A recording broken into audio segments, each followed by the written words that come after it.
പറഞ്ഞ ദിവസം എന്താണ് നിന്റെ വിശേഷം? രാവിലെ കറണ്ട് വരിക, വൈകിട്ട് എന്തോ വരുള്ളൂ എന്നാണ് പറയുന്നത്. പവർ ഫെയിലിയർ അല്ലേ? അതെ. കഴിഞ്ഞ ഒരാഴ്ചയായിട്ട് പവർ ഫെയിലിയർ ആണ് മൊത്തത്തില്. അല്ല, ഈ പവർ ഫെയിലിയർ എന്ന് പറയുമ്പോഴത്തേക്ക് ശരിക്കും പറഞ്ഞാൽ പ്രതിപക്ഷ നേതാവ് രാജിവെക്കേണ്ടതല്ലേ? പ്രശ്നം അതോട് തീരുന്നുണ്ടെങ്കിൽ രാജിവെക്കാം. പ്രതിപക്ഷ നേതാവാണ് രാജിവെക്കേണ്ടത്. കാരണം ഈ പ്രതിപക്ഷ നേതാവ് ഇങ്ങനെ ഇരിക്കുന്നതുകൊണ്ടാണ് ഈ പവർ ഫെയിലിയർ ഇങ്ങനെ ഉണ്ടാകുന്നത്. അത് നിങ്ങൾ മനസ്സിലാക്കണം. ഈ പരിസര പ്രദേശത്ത് എത്ര വ്യാപാര സ്ഥാപനങ്ങളുണ്ട്, റീറ്റെയിൽ കടകൾ മാത്രമല്ല, അതുകൂടാതെ എത്ര ഓഫീസുകൾ ഇവിടെ പ്രവർത്തിക്കുന്നുണ്ട്. ഈ ഓഫീസ് ഇപ്പം നമ്മൾക്ക് തന്നെ കഴിഞ്ഞ മാസം നമ്മൾ കൊണ്ട് അടച്ചിരിക്കുന്ന 45,000 രൂപയുടെ കറണ്ട് ബില്ലാണ് നമ്മൾ കൊണ്ട് അടച്ചിരിക്കുന്നത്. ഈ 45,000 രൂപയുടെ കറണ്ട് ബില്ല് നമ്മൾ കൊണ്ട് അടച്ചതിന് ശേഷവുമാണ് നമുക്കിങ്ങനെ ഇരുട്ടത്തിരുന്ന് അല്ലെങ്കിൽ സ്റ്റുഡിയോയിൽ വെച്ച് ഷൂട്ട് ചെയ്യാൻ സാധിക്കാതെ ലോഞ്ചിലിരുന്ന് ഷൂട്ട് ചെയ്യേണ്ട ഒരു ഗതികേടുണ്ടാവുന്നത്. അദാനിയുമായിട്ട് സോളാർ പവർ പ്ലാന്റേഷൻസിൻ്റെ എഗ്രിമെൻറ്റ് ഓൾറെഡി സെറ്റ് ചെയ്ത് വെച്ചേക്കുന്നതാണ്. അപ്പോൾ ഈ ആളുകൾക്കിടയിലേക്ക് ഇങ്ങനെ കറണ്ട് കട്ട് അല്ലെങ്കിൽ വൈദ്യുതി ക്ഷാമം നമ്മുടെ സംസ്ഥാനത്തുണ്ട് എന്ന് വരുത്തി തീർക്കേണ്ടത് ആരുടെ ഉത്തരവാദിത്വമാണ്? ഈ ഡീലിൽ ഒപ്പുവെച്ചവരുടെ. കാരണം ആളുകളെ ഇങ്ങനെ ഇരുത്തി അങ്ങോട്ട് ബുദ്ധിമുട്ടിക്കുക, ആ ബുദ്ധിമുട്ടിച്ചിട്ട് അവരുടെ രക്ഷകരായിട്ട് എത്തുന്ന ഒരു സുഖമുണ്ടല്ലോ മോനെ, ആ സുഖമാണ് മോനെ സുഖം എന്ന് പറയുന്നത്. എൻ്റെ അളിയനെ രാജിവെപ്പിച്ച നിൻ്റെയൊക്കെ കറണ്ട് ഞാൻ കട്ട് ചെയ്യുമെന്ന് ഒന്നും സണ്ണിവയ്ക്കൽ അങ്ങനെ കരുതുമോ? നസ്രാണിയല്ലേ? അങ്ങനത്തെ വൈരാഗ്യ ബുദ്ധിയൊക്കെ ഉണ്ടാവുമോ? അതുണ്ടാവില്ല. എന്താ നസ്രാണിക്ക് എന്താ വൈരാഗ്യ ബുദ്ധി ഉണ്ടാവില്ലേ? നമസ്കാരം സാർ. നമസ്കാരം തോമസ്, പറഞ്ഞു. ഇന്നും ടിഷ്യൂ കുറെ ചിലവാകുമെന്ന് തോന്നുന്നു. പിന്നെ ഇന്ന് 4ാമത്തെ ദിവസമാണ്. ഞാനപ്പം മനോരമയ്ക്കകത്ത് നല്ല വാർത്ത ഉണ്ട് നോക്കിയതാണ്. പക്ഷെ ആ മനോരമയുടെ ആദ്യ പേജ് മുഴുവൻ പരസ്യമാണ്. അത് വേറെ വാർത്തയൊന്നും കാണാനില്ല. പിന്നെ കുറച്ച് മരണവും പിന്നെ നമ്മളുടെ ഇപ്പോഴത്തെ മുഖ്യമന്ത്രിയുടെ കുറച്ച് ഫോട്ടോസും മാത്രമാണ്. ഉഷ പത്രമൊക്കെയാണ് നമ്മുടെ കയ്യിലിരിക്കുന്നത്. പറഞ്ഞ ദിവസം എന്താണ് നിന്റെ വിശേഷം? രാവിലെ കറണ്ട് വരിക, വൈകിട്ട് എന്തോ വരുള്ളൂ എന്നാണ് പറയുന്നത്. പവർ ഫെയിലിയർ അല്ലേ? അതെ. കഴിഞ്ഞ ഒരാഴ്ചയായിട്ട് പവർ ഫെയിലിയർ ആണ് മൊത്തത്തില്. അല്ല, ഈ പവർ ഫെയിലിയർ എന്ന് പറയുമ്പോഴത്തേക്ക് ശരിക്കും പറഞ്ഞാൽ പ്രതിപക്ഷ നേതാവ് രാജിവെക്കേണ്ടതല്ലേ? പ്രശ്നം അതോട് തീരുന്നുണ്ടെങ്കിൽ രാജിവെക്കാം. പ്രതിപക്ഷ നേതാവാണ് രാജിവെക്കേണ്ടത്. കാരണം ഈ പ്രതിപക്ഷ നേതാവ് ഇങ്ങനെ ഇരിക്കുന്നതുകൊണ്ടാണ് ഈ പവർ ഫെയിലിയർ ഇങ്ങനെ ഉണ്ടാകുന്നത്. അത് നിങ്ങൾ മനസ്സിലാക്കണം. കാരണം വൈദ്യുതി വകുപ്പ് മന്ത്രിയെ സംബന്ധിച്ചിട്ട് അദ്ദേഹത്തിൻ്റെ നിങ്ങളെല്ലാവരും കൂടെ കൂടിയിട്ടാണ് ആ പുള്ളിയുടെ അളിയനെ ആ കസേര നിറക്കി വിട്ടത്. എന്തെങ്കിലും കുഴപ്പമുണ്ടായിരുന്നോ? ഇല്ല. അദ്ദേഹത്തിൻ്റെ സഹോദരങ്ങളും അർത്ഥ സഹോദരങ്ങളും പിന്നെ മുള്ളിയാത്തിരിച്ച ബന്ധമുള്ള ആളുകളും, എന്തിനാണ് പറയുന്നത്, കാർ ഡ്രൈവർക്ക് വരെ സഹകരണ സംഘങ്ങളിലും സഹകരണ ബാങ്കുകളിലും ഒക്കെ ജോലി കൊടുത്തിരിക്കുന്ന കുടുംബസ്നേഹിയായ കുടുംബനാഥനായിട്ടുള്ള ഒരു മന്ത്രി, അയാളുടെ അളിയനെ, അതും കാര്യപ്രാപ്തിയുള്ള, അതായത് 2 പ്രാവശ്യം പഞ്ചായത്ത് പ്രസിഡൻ്റായിട്ടുള്ള റെക്കോർഡ് ഭൂരിപക്ഷത്തിൽ വിജയിച്ചിട്ടുള്ള ഒരാളെ പ്രൈവറ്റ് സെക്രട്ടറി ആയിട്ട് നിയമിച്ചു. അയാളെ അതിനുശേഷം ആ കസേര നിറക്കിയിട്ടുണ്ടോ? വല്ല കാര്യമുണ്ടോ? അല്ല, ഈ പ്രൈവറ്റ് സെക്രട്ടറി വിഷയത്തിലല്ലാതെ കറണ്ടുമായിട്ട് ബന്ധപ്പെട്ട ഒരു പരാമർശം മന്ത്രിയുടെ ഭാഗത്തുനിന്ന് ഉണ്ടായിട്ടില്ല. അല്ല, അതെങ്ങനെ? അത് പ്രതിപക്ഷ നേതാവ് രാജിവെക്കണ്ടേ? പ്രതിപക്ഷ നേതാവ് പിണറായി വിജയൻ ഇങ്ങനെ ഇരിക്കുന്നതാണ് ശരിക്കുള്ള പ്രശ്നം എന്ന് പറയുന്നത്. അപ്പോൾ അങ്ങനെ പ്രതിപക്ഷ നേതാവ് രാജിവെച്ചാൽ മാത്രമേ ഈ പവർ ഫെയിലിയർ മാറത്തുള്ളൂ. കാരണം എന്താണെന്ന് ചോദിച്ചു കഴിഞ്ഞാൽ, അദ്ദേഹം അങ്ങനെ നിയമസഭയിൽ ഇരിക്കുന്ന സമയത്ത് അല്ലെങ്കിൽ പ്രതിപക്ഷ നേതാവായിട്ട് ഇരിക്കുന്നതാണ് ഇവിടുത്തെ എല്ലാ പ്രശ്നങ്ങൾക്കും കാരണം. അതുകൊണ്ടാണ് ഇവിടെ ഈ നിപ്പ ഇപ്പോൾ വന്നേക്കുന്നത്. കാരണം കഴിഞ്ഞ പ്രാവശ്യം എന്തോ അദ്ദേഹത്തെ വിളിച്ചിരുന്നു. അദ്ദേഹം മുഖ്യമന്ത്രിയായിട്ടിരിക്കുന്ന സമയത്ത് അദ്ദേഹം വിളിച്ച പേരെന്തായിരുന്നു? എറണാകുളം അല്ലേ? അപ്പോൾ അതുകൊണ്ടാണ് ഇവിടെ ഇപ്പോൾ പവർ ഫെയിലിയർ ഉണ്ടായിരിക്കുന്നത്. അതോടൊപ്പം തന്നെ നിപ്പ വന്നിരിക്കുന്നത്. അങ്ങനെ എന്തെല്ലാം പ്രശ്നങ്ങളാണ് വന്നിരിക്കുന്നത്. ഏത് പോസ്റ്റിലിരുന്നാലും പ്രശ്നം പിണറായി വിജയനാണ് പ്രശ്നം. അത് പരിഹരിക്കപ്പെടേണ്ടതുണ്ട്. അത് പരിഹരിക്കപ്പെടാതെ ഒരു സർക്കാരിന് അങ്ങനെ മുമ്പോട്ട് പോകാൻ പറ്റും?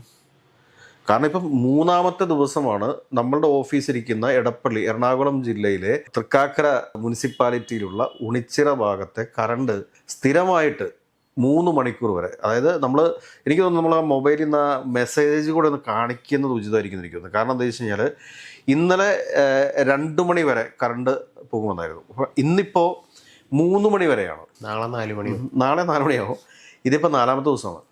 അപ്പം നമ്മൾ ചോദിക്കേണ്ട ചോദ്യം എന്താണെന്ന് വെച്ചാൽ, ഈ പരിസര പ്രദേശത്ത് എത്ര വ്യാപാര സ്ഥാപനങ്ങളുണ്ട്, റീറ്റെയിൽ കടകൾ മാത്രമല്ല, അതുകൂടാതെ എത്ര ഓഫീസുകൾ ഇവിടെ പ്രവർത്തിക്കുന്നുണ്ട്. ഈ ഓഫീസ് ഇപ്പം നമ്മൾക്ക് തന്നെ കഴിഞ്ഞ മാസം നമ്മൾ കൊണ്ട് അടച്ചിരിക്കുന്ന 45,000 രൂപയുടെ കറണ്ട് ബില്ലാണ് നമ്മൾ കൊണ്ട് അടച്ചിരിക്കുന്നത്. ഈ 45,000 രൂപയുടെ കറണ്ട് ബില്ല് നമ്മൾ കൊണ്ട് അടച്ചതിന് ശേഷവുമാണ് നമുക്കിങ്ങനെ ഇരുട്ടത്തിരുന്ന് അല്ലെങ്കിൽ സ്റ്റുഡിയോയിൽ വെച്ച് ഷൂട്ട് ചെയ്യാൻ സാധിക്കാതെ ലോഞ്ചിലിരുന്ന് ഷൂട്ട് ചെയ്യേണ്ട ഒരു ഗതികേടുണ്ടാവുന്നത്. ബില്ലിൽ അടുത്ത മാസം കുറവുണ്ടാവില്ല. ബില്ല് കുറച്ചുകൂടെ കൂടത്തേ ഉള്ളൂ. കാരണം പെർ യൂണിറ്റിന് 2 പൈസ വർദ്ധിപ്പിച്ചിട്ടുണ്ട്. അതിനനുസരിച്ച് വീണ്ടും കറണ്ട് ചാർജ് കൂടും. അതോടൊപ്പം തന്നെ ഡിപ്പോസിറ്റും വീണ്ടും വെക്കേണ്ടി വരും. കാരണം ദുരിത ജീവിതം എന്ന് പറഞ്ഞു കഴിഞ്ഞാൽ ദുരിത ജീവിതം തന്നെ പറയാൻ പറ്റുമോ? ഇത് സുഖജീവിതമാണല്ലേ? അല്ലേ? ഈ ചില പദങ്ങൾ തമ്മിൽ ഈ എതിർ വാക്യങ്ങളില്ലേ എന്ന് നമ്മൾ സ്കൂളിലൊക്കെ പഠിക്കുന്നില്ലേ? കാരണം പുരുഷൻ സ്ത്രീ എന്നൊക്കെ പറയുന്ന മാതിരി ഇതിപ്പോൾ എല്ലാം ഈ ദുരിതമല്ല ഇപ്പോൾ ഉള്ളത്. ഇപ്പോൾ ഉള്ളത് സുഖജീവിതമാണ്. കാരണം ദുരിതമാണെങ്കിലും നമ്മൾ ഒരിക്കലും ദുരിതമാണെന്ന് പറയരുത്. അല്ല, ഭരണം മാറുമ്പോൾ പദങ്ങളും മാറും. പദങ്ങളും മാറുകയാണ്. കാരണം എന്ന് വെച്ച് കഴിഞ്ഞാൽ ഇപ്പം ദുരിത ജീവിതമൊന്നുമല്ല, ഇപ്പം സുഖജീവിതമാണ്. കാരണം ഇലക്ട്രിസിറ്റി എന്ന് പറയുന്നത് ഇപ്പോഴത്തെ കേരളത്തിലെ സാധാരണ മനുഷ്യരുടെ നിത്യജീവിതത്തിൻ്റെ ഭാഗമാണ്. നമ്മുടെ കാലാവസ്ഥയ്ക്ക് ഉണ്ടായിട്ടുള്ള വ്യതിയാനം, ഈ കാലാവസ്ഥയ്ക്ക് ഉണ്ടായിട്ടുള്ള വ്യതിയാനം അനുസരിച്ചിട്ട് ഉള്ള ചൂടും അതോടൊപ്പം തന്നെ മഴ, ഇതൊക്കെ ഈ കറണ്ട് എന്ന് പറയുന്ന സാധനം ഇല്ലാതെ, അത് കുപ്പിക്കകത്ത് മേടിക്കാൻ പറ്റുന്ന സാധനമൊന്നും അല്ലല്ലോ, ഇല്ലാതെ മുമ്പോട്ട് പോകാൻ പറ്റത്തില്ല. ഇൻവെർട്ടർ എന്നൊക്കെ പറയുമ്പോഴത്തേക്ക് അതിനൊക്കെ ഒരു ലിമിറ്റേഷൻസ് ഉണ്ട്. നമുക്ക് 2 ലൈറ്റ് ഇടാൻ വേണ്ടി പറ്റും. അതല്ലാണ്ട് ഒരു ഓഫീസിൻ്റെ പ്രവർത്തനങ്ങളെ പൂർണ്ണമായിട്ടും തകരാറിലാക്കുന്ന ഒരു കാര്യം അറിയിച്ചു. ഇപ്പം നമ്മുടെ ഓഫീസിൽ തന്നെ ഏകദേശം 16ഓളം ആളുകൾ ജോലി ചെയ്യുന്നുണ്ട്. ഈ 16ഓളം ആളുകൾ ഒരു മണിക്കൂറൊക്കെ അവർക്ക് വേണമെങ്കിൽ നമ്മുടെ ഇൻവെർട്ടറിൽ ജോലി ചെയ്യാൻ സാധിക്കും. അതിനുശേഷം ബാക്കിയുള്ള 4-5 മണിക്കൂർ എന്ന് പറയുന്നത് നഷ്ടപ്പെട്ടു പോകല്ലേ? ആ നഷ്ടപ്പെട്ടു പോകുന്ന സമയം ഇലക്ട്രിസിറ്റി നമുക്ക് തിരിച്ചു തരുമോ? ഇലക്ട്രിസിറ്റിക്ക് ഇവർ പൈസ ഈടാക്കിക്കോട്ടെ, നമുക്ക് പ്രശ്നമല്ല. പൈസ പ്രശ്നമല്ല എന്നല്ല ഞാൻ പറഞ്ഞതിനർത്ഥം. ഇലക്ട്രിസിറ്റിക്ക് പൈസ പേ ചെയ്യാൻ വേണ്ടിയിട്ട് നമ്മൾ തയ്യാറാണ്. പക്ഷെ അങ്ങനെ തയ്യാറാകുന്ന സമയത്തും ആ ഇലക്ട്രിസിറ്റിയുടെ ലഭ്യത ഉറപ്പാക്കേണ്ട ഉത്തരവാദിത്വം ആരുടെയാണ്? വൈദ്യുതി വകുപ്പിന്. പക്ഷെ ഒരു കാര്യം ഞാൻ പറയട്ടോ, കഴിഞ്ഞ മന്ത്രിസഭയുടെ കാലഘട്ടത്തിൽ നമ്മളുടെ ഓഫീസിൽ ഇങ്ങനത്തെ ഒരു പ്രശ്നം ഉണ്ടായിട്ടില്ല. അല്ല, കെ കൃഷ്ണൻകുട്ടി അറ്റ്ലീസ്റ്റ് കാരണമെങ്കിലും പറഞ്ഞിരുന്നു എന്തുകൊണ്ടാണ് കറണ്ട്. അല്ല നമുക്ക് അങ്ങനത്തെ ഒരു പ്രശ്നം ഉണ്ടായിട്ടില്ല. പക്ഷെ അതൊരു ദുരിതകാലമായിട്ടാണ് ഇന്ന് അറിയപ്പെടുന്നത്. പക്ഷെ ഇപ്പോഴത്തെ കാലഘട്ടം എന്ന് പറഞ്ഞു കഴിഞ്ഞാൽ, പുതിയ മന്ത്രിസഭയുടെ കാലം എന്ന് പറഞ്ഞു കഴിഞ്ഞാൽ അത് സുഖജീവിതമാണ്. അപ്പോൾ എനിക്ക് തോന്നുന്നത് മറ്റേ വേറെ എന്തെങ്കിലും ടെക്നോളജി കൊണ്ടുവരുന്നതാണെന്ന് അറിയത്തില്ല. ആ ടെക്നോളജി അപ്ഡേറ്റ് ചെയ്യാൻ വേണ്ടിയിട്ട് മറ്റേ ഇലക്ട്രിക് പോസ്റ്റുകൾ മാറ്റിയിട്ട് ഇനി മണ്ണിനടിയിൽ കൂടി വല്ല പ്രപ്പോസലും കൊണ്ടുവരുന്നതാണോ നമുക്കറിഞ്ഞുകൂടാ. ഇതിൻ്റെയൊക്കെ ബേസിക് ആയിട്ടുള്ളൊരു കാരണം എന്താണ് എന്ന് ചോദിച്ചു കഴിഞ്ഞാൽ, ഉറപ്പിച്ചു വെച്ചിരിക്കുന്ന ചില കച്ചവടങ്ങളുണ്ട്. നിഷേധിക്കാൻ സാധിക്കുമോ? അതില്ല. മംഗലാപുരത്തിന് ഞാൻ എൻ്റെ പേഴ്സണൽ ആവശ്യത്തിന് വേണ്ടിയിട്ടാണ് പോയത് എന്ന് മുഖ്യമന്ത്രി മേനോൻ സാർ പറയുന്ന സമയത്തും ഒരു കാര്യം നമ്മൾ മനസ്സിലാക്കേണ്ടതുണ്ട്. എന്താണെന്ന് ചോദിച്ചാൽ, ചില ഡീലുകൾ ഇവിടെ ഫിക്സ്ഡ് ആണ്. നമ്മുടെ തുറമുഖവുമായി ബന്ധപ്പെട്ടുള്ള ഡീല് ഫിക്സ്ഡ് ആണ്.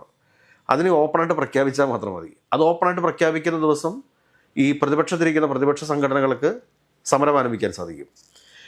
അതോടൊപ്പം തന്നെ അദാനിയുമായിട്ട് സോളാർ പവർ പ്ലാന്റേഷൻസിൻ്റെ എഗ്രിമെൻറ്റ് ഓൾറെഡി സെറ്റ് ചെയ്ത് വെച്ചേക്കുന്നതാണ്. അപ്പോൾ ഈ ആളുകൾക്കിടയിലേക്ക് ഇങ്ങനെ കറണ്ട് കട്ട് അല്ലെങ്കിൽ വൈദ്യുതി ക്ഷാമം നമ്മുടെ സംസ്ഥാനത്തുണ്ട് എന്ന് വരുത്തി തീർക്കേണ്ടത് ആരുടെ ഉത്തരവാദിത്വമാണ്? ഈ ഡീലിൽ പോയിച്ചവരുടെ. കാരണം ആളുകളെ ഇങ്ങനെ ഇരുത്തി അങ്ങോട്ട് ബുദ്ധിമുട്ടിക്കുക, ആ ബുദ്ധിമുട്ടിച്ചിട്ട് അവരുടെ രക്ഷകരായിട്ട് എത്തുന്നൊരു സുഖമുണ്ടല്ലോ മോനെ, ആ സുഖമാണ് മോനെ സുഖം എന്ന് പറയുന്നത്. കാരണം ജെൻസി യുഗമല്ല ഇപ്പോൾ.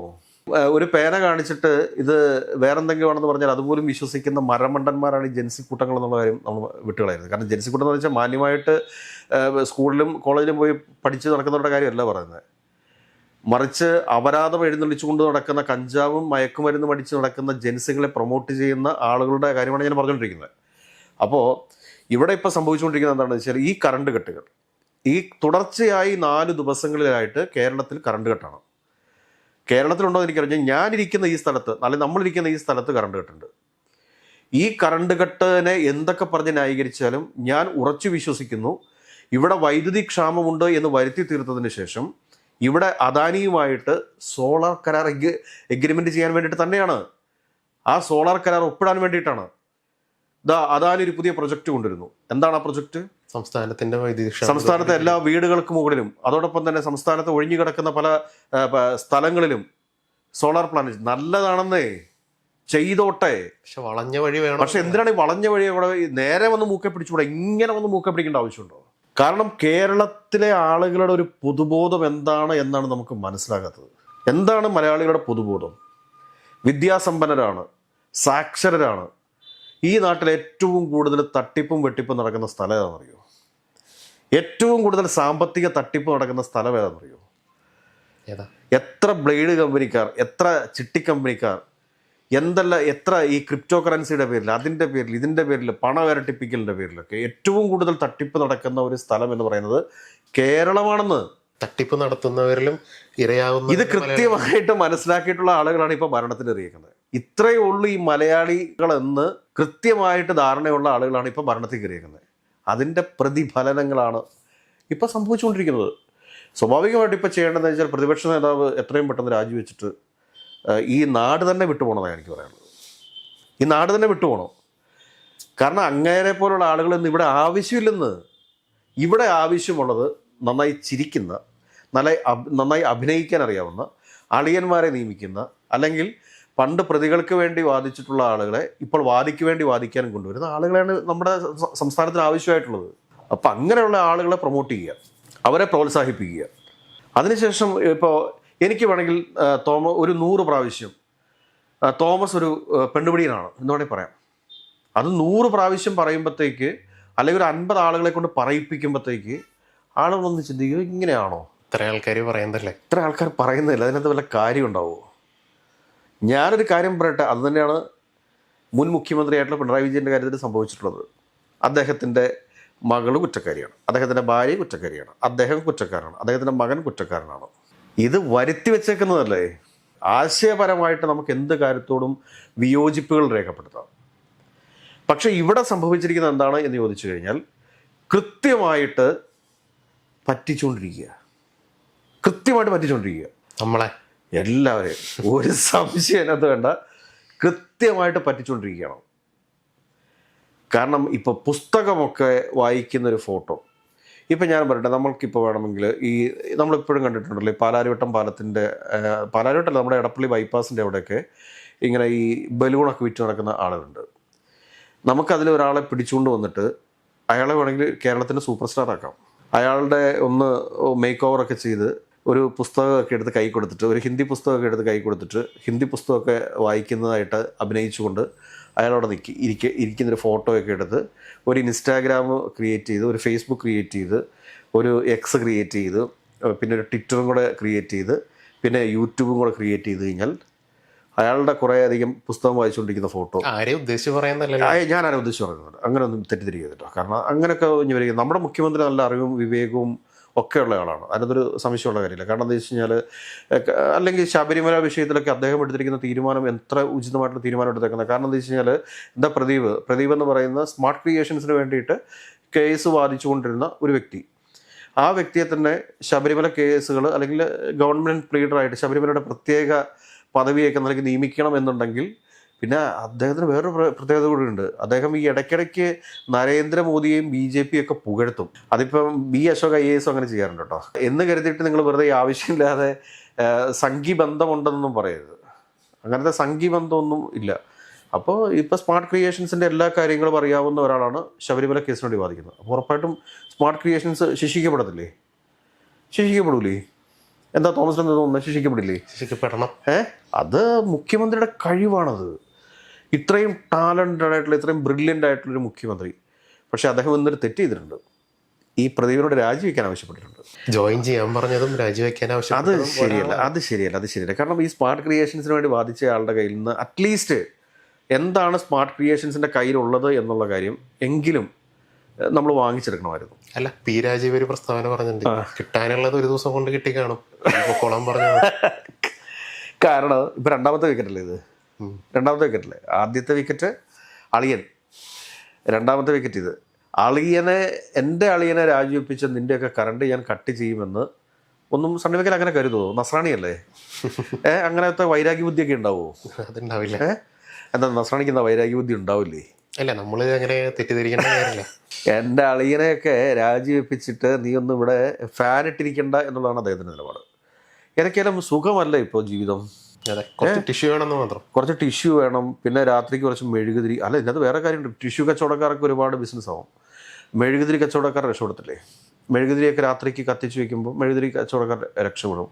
അതോടൊപ്പം തന്നെ ഈ ചെറിയ സോളാറിൻ്റെ ബൾബുകളും ഒക്കെ ഇറങ്ങിയിട്ടുണ്ട് ഇപ്പോൾ. അങ്ങനെയുള്ള കമ്പനിക്കാർ, അത് ചൈനയ്ക്കാണ് എൻ്റെ നേട്ടം ഉണ്ടാവുക. അത് കമ്മ്യൂണിസ്റ്റ് ചൈനയ്ക്ക് നേട്ടം ഉണ്ടാക്കി കൊടുക്കുന്ന പ്രവർത്തനങ്ങൾ കാഴ്ചവെക്കുന്ന ഒരു കോൺഗ്രസ് സർക്കാരിനെ നിങ്ങൾ എന്തിനാണ് കുറ്റപ്പെടുത്തുന്നത്?